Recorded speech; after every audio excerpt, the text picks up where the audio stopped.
for good. Happy National Latte Day, Hattiesburg and Southern Mississippi. This is Thomas Sinsley, your host for Southern Miss Today on Southern Miss Radio. Hope everyone's having a good day so far. We have the latest in news, weather, and USM sports coming right up. Later, we also have Mississippi Moments with Fred Clark and a news wrap from Kaden Robbins to ensure you're up to date on all the latest topics. Last but certainly not least, we are joined here by Dr. Danilo Mezzadri and Dr. Jesus Castro in the Southern Flute Festival. All that and more, but first we have a quick message from our sponsors. Sponsorship for Southern Miss Today comes from Mississippi Beverages. Mississippi Beverages provides water, water coolers, and coffee service throughout South Mississippi. Take half of your weight in pounds. That's how many ounces of water you need a day. Mississippi Beverages can help you reach that goal by delivering fresh water to your door. To get more information or to set up a cooler and water delivery, you can call Mississippi Beverages at 601-271-2420, or you can find them online. Sponsorship comes from American Graphics. Located at 8 Commercial Warehouse Drive in Hattiesburg, American Graphics provides custom screen printing and embroidery. They can be reached by phone at 601-602-2277. And the website is goamericangraphics.com. American Graphics, printing at its finest. Welcome back. In Hattiesburg news, we have a lot of new experiences coming our way to the city of Hattiesburg. For starters, the city of Hattiesburg broke ground on a planned recreation and sports center at Tatum Park Monday morning that plans to add 6 basketball courts, 10 volleyball courts, and 16 pickleball courts, and even more amenities. This $35 million sports and event center is planned to be finished by December of next year.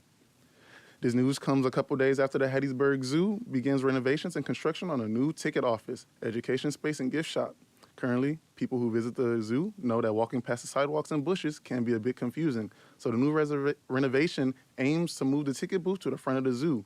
The renovation is expected to be finished at some time this summer before the zoo switches their attention to possible new exhibits deeper within the park. In Mississippi news, the House Bill 1400, aka Mississippi High School Student Athlete NIL Protection Act, that is a mouthful, has died in the House committee this past weekend.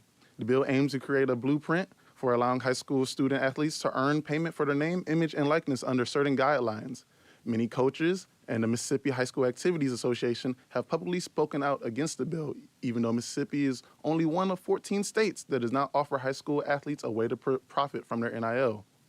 Additionally, in Mississippi law, the House and the Senate passed a bill that could take winnings from certain individuals who owe child support.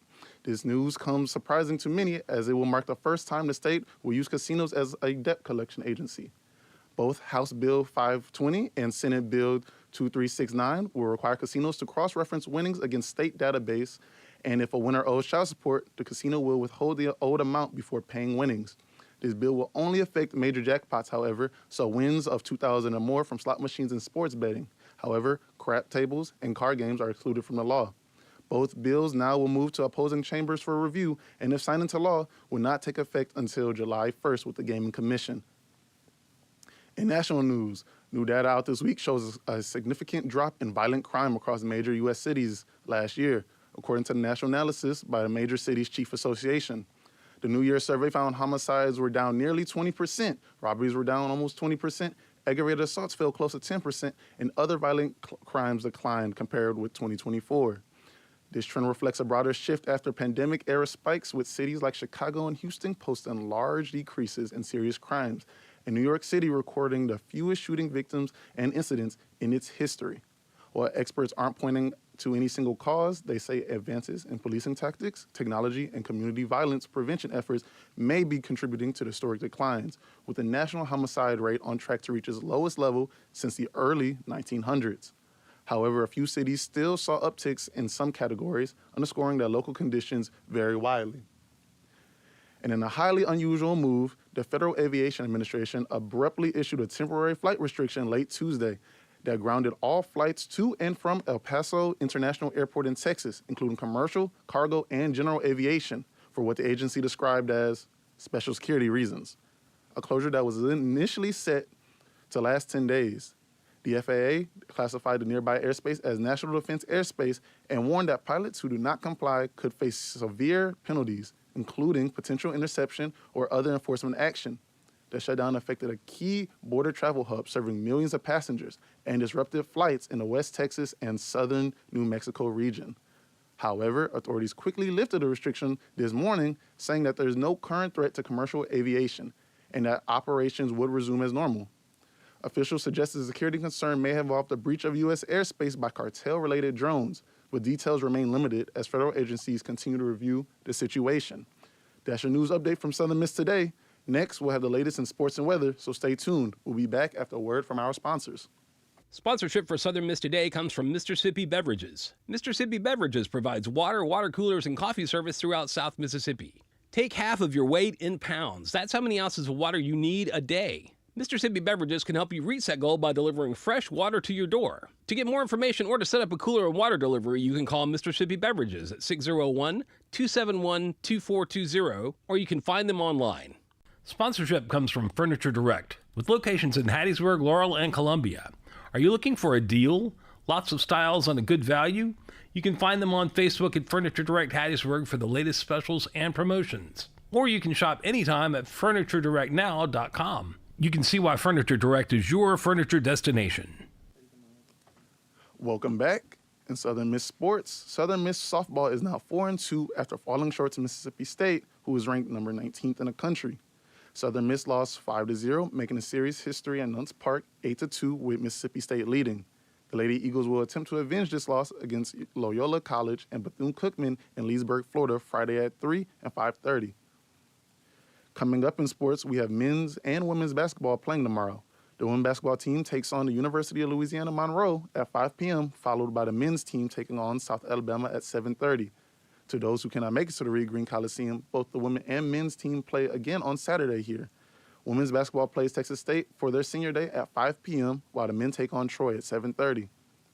Men and women's tennis will also take on Jackson State here in Hattiesburg Friday at 2 and 2:30, while track and field will be heading to Nashville, Tennessee to compete in the Vanderbilt Music City Challenge this Friday and Saturday. And this weekend also marks Southern Miss baseball season opening against UC Santa Barbara here at Pete Taylor Field this Friday and Saturday at 4 p.m. The game will then be followed by a second game Saturday at noon. As for our weather, well, maybe the groundhog was lying. As many noticed yesterday and the past several days has been a lot warmer. The low for the day is 58, while the high is 76 degrees. It feels like something similar, even with slightly cloudy conditions. This will continue for a couple days before a rainy interruption to Mardi Gras this Saturday and Sunday, so plan accordingly. As for the next week, the lows will be slightly chillier, but the highs will be staying in a consistent mid to high 70s range. Up next, we have Mississippi Moments produced by the Center for Oral History and Cultural Heritage with Fred Clark describing the sense of dread riding around with Medgar Evers. Check it out.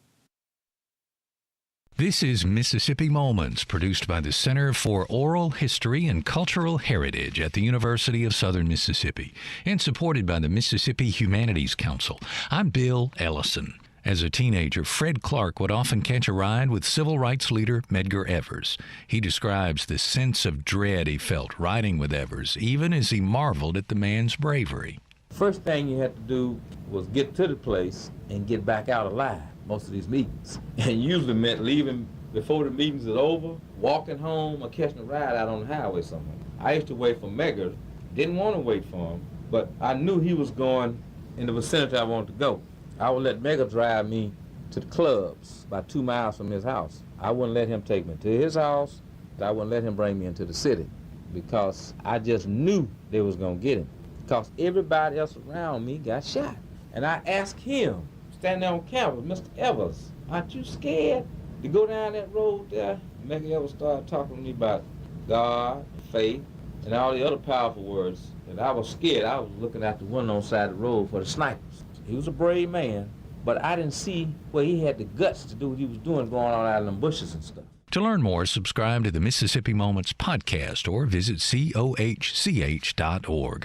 Mississippi Moments is supported by the Mississippi Humanities Council. The humanities are for everyone. That was your Mississippi Moment for today. Coming up, we have the pleasure of hearing from Dr. Danilo Mezzadri and Dr. Jesus Castro about the Southern Flute Festival right after a word from our sponsors.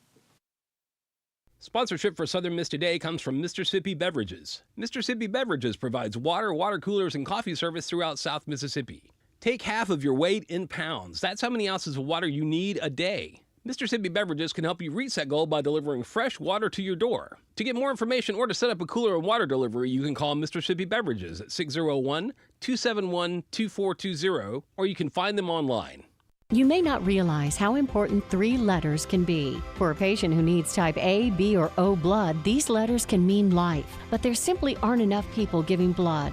Without more donors, hospitals may not have the blood needed to save lives. That's why the American Red Cross needs people to help restore the A's, B's, and O's that are depleting each day. You are the missing type patients need. Visit redcrossblood.org/missing types or call 1-800-RED-CROSS to make your donation appointment today. Welcome back. I'm here with Dr. Danilo and Dr. Jesus, here to speak about the Three Reeds duo and Stephen Clark and the Southern Flute Festival. How you guys doing today? Doing great, thank you. Thank you. Hello, Thomas. How are you? I'm good. I'm very good. Okay. So can you tell us a little bit about your background, a little bit about yourselves? Yes, my name is Danilo Mezzadri. I'm originally from Brazil, and I came to the United States in 1995 to do my master's and doctoral at Michigan State University, and I moved to Mississippi in 2004 to teach here at Southern, and I've been here since. I teach flute, I do Aikido at the Anatomies, and I play concerts here in Europe and South America. Oh, where in Europe? In Italy. Italy? Okay. Well, my name is Jesus Castro. I am from Colombia. I studied here at Southern Miss my master's degree and my doctoral degree under the guidance of Dr. Danilo Mezzadri like a decade ago. And I work in Colombia at the University of Pamplona. And I feel super happy to be here at my university. Oh, it was really nice to have you back. So you guys have been playing for a long time. Can you probably speak on your passion for music and maybe your inspiration to pick up instruments? Yeah, I started early. My mom was a piano teacher, and I started playing piano with her.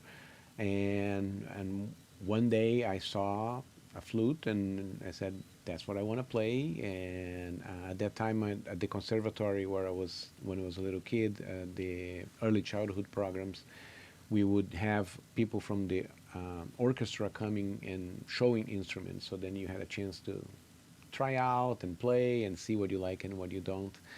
And so I chose the flute and I was 10, and I kept playing. I quit when I was 15. Didn't want to do anything with music until I was 17, and then I came back and started everything again.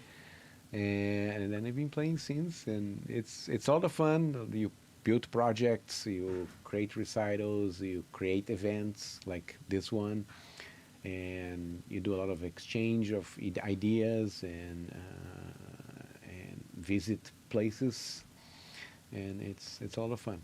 Okay. Well, my father is a mathematician and my mother is a piano player too. Okay. So when I was a kid, there was lots of music going on in my house. And I started playing like traditional flutes from my country.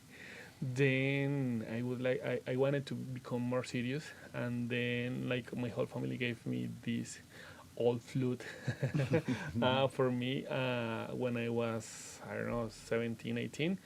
And then I've been playing the flute from those times until now. I playing wonderful music, moving passion, moving feelings, getting connected with people, just knowing many composers, many music, and passing through the audience through my performances.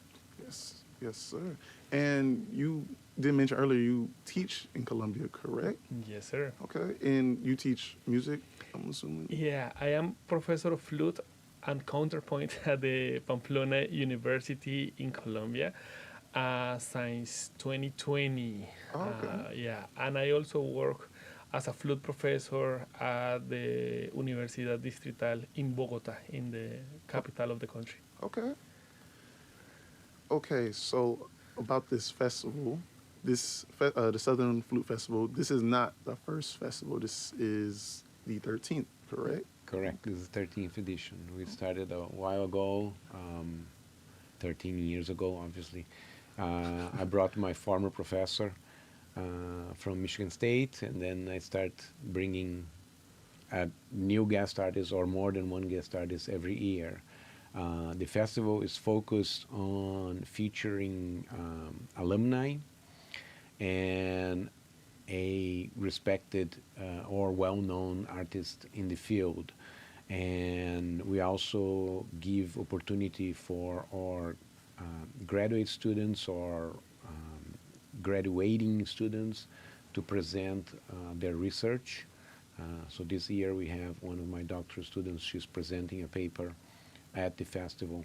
It's a chance for her to get her experience on the field presenting. So it's a festival that is a regional festival, but it features USM Southern Miss connections. Oh, yes, sir. And how did the inspiration to host this festival come up? What inspired you? Well, there are several events, flute events, national events, and regional events. Here in the Gulf Coast area, we don't have any event happening. You have the Louisiana Flute Society, and oddly enough, Mississippi was part of that. But there's no Mississippi Flute Society. And then we are part also of the Mid-South, which involves Tennessee, Kentucky, Alabama, Mississippi, but is a little too north. So there was a vacuum here when I came, and for the first 7 or 8 years that I was here, I really tried to make a regional event with our peer institutions around, and it never quite took off. So I decided to create an event that was centered at Southern Miss, and that's what to serve our students. Okay. And is it just? I'm assuming it's not just flutes. Is there any limit to the type of instruments that can be played at this festival? At the Flute Festival, the main artists that we bring are flutists. Okay. And there are always chamber music events, like we have the three-reed duo playing with Stephen Clark that combine with flute and other instruments. There's always pianists, there are always a singer or two happening at this event, or some other chamber music event, but it is centered on flute playing. And prior to the show, you mentioned something about the Connoisseur series, correct? Correct. What is the correlation to that series to this year's festival? So the Southern Flute Festival, we depend on the Partners for the Arts grants that most likely we get, but don't get every year. And this year, it happened that the Connoisseur series was inviting a double reed, a saxophone and an oboe group, and a flutist. So we tried to combine them on the same weekend, so we could have this synergy of having these other instruments and the financial support to run an event a little bit larger. And the saxophone and oboe, that is the three reeds duo, correct? Correct. Okay. Yeah. Can you tell me anything about their music, what type of music they perform? Yes. So I know Paul Forsyth and Lisa Forsyth for a long time, and they have this duo together, obviously husband and wife. And Lisa is a phenomenal oboist, and Paul graduated from Michigan State around the same time as I did as a saxophonist.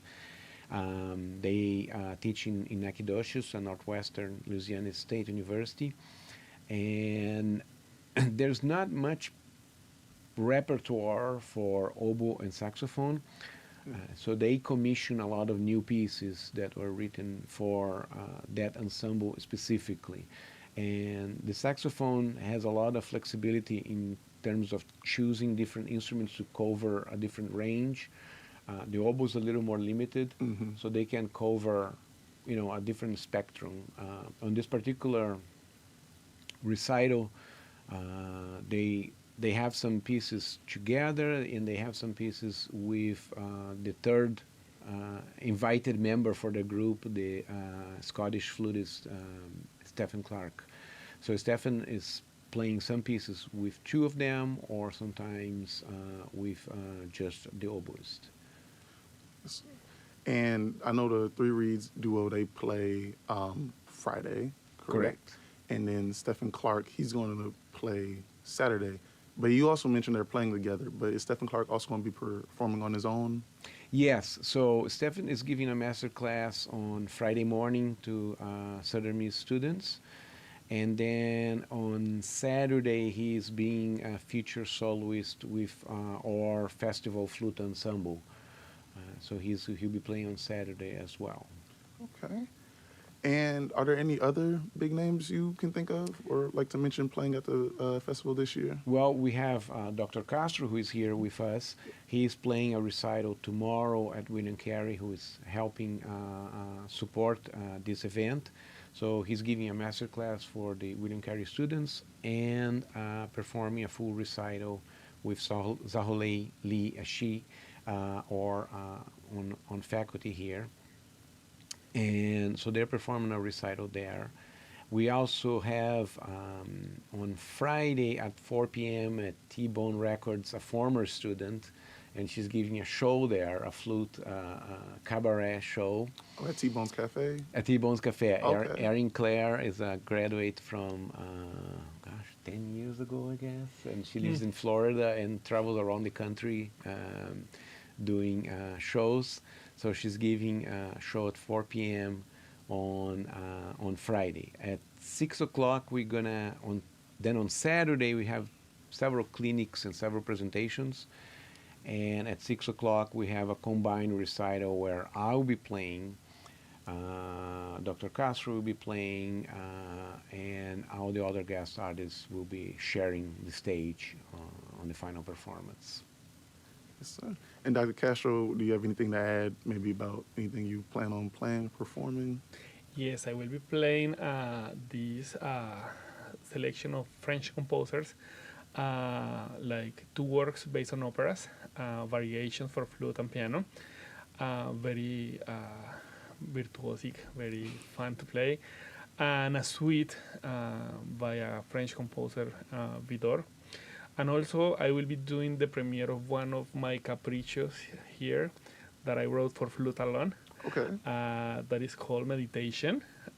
So I'm super happy to be here, to have this opportunity, and to play like fun music. Oh, well, that's really nice. We're glad to have you. So for the Southern Flute Festival, are there any other events going on in connection? I know you mentioned a former student presenting a paper. Is there any other type of events going on during the festival or around the festival? Yes, I'll be giving a clinic with one of my master's students on how to prepare for auditions and interviews. So that's happening. And Dr. Lisa Wolinek, she's the wife of orchestra conductor here, and she teaches at Jones. She will be giving a master class on Marcel Moïse's Etudes for Flute. That was a big French pedagogue. And that's open for high school and college students. So those are the main events that are happening on Saturday. We also have a flute choir, like a flute ensemble, with all the participants, where we have arrangements that they will be learning the music Saturday morning, rehearsing on Saturday afternoon, and performing at the concert on Saturday night. So it's like a one-day thing, intense. Yeah. Okay. And for people interested in coming, is it free? Is there any payment to get in? That's a great question. So if you are a flute student, register anywhere as a middle schooler or a high schooler or in college, it's totally free. If you love to play the flute, you have to pay a $20 registration fee to help support the festival. Okay. Yes, sir. Well, thank you guys for coming. That is unfortunately all the time we have, but thank you for coming. The Three Reeds duo and Stephen Clark will be performing this weekend at the Southern Flute Festival. The Southern Flute Festival is tomorrow at William Carey, and then Friday and Saturday here at Southern Miss. For more information, visit southernflutefestival.org. And again, thank you, Dr. Castro and Dr. Mezzadri, for coming. Thank you, Thomas. Thank you, My Thomas. pleasure. Thank you. Of course. Coming up, we got a news wrap from Caden Robbins on USM Honors House History. Check it out.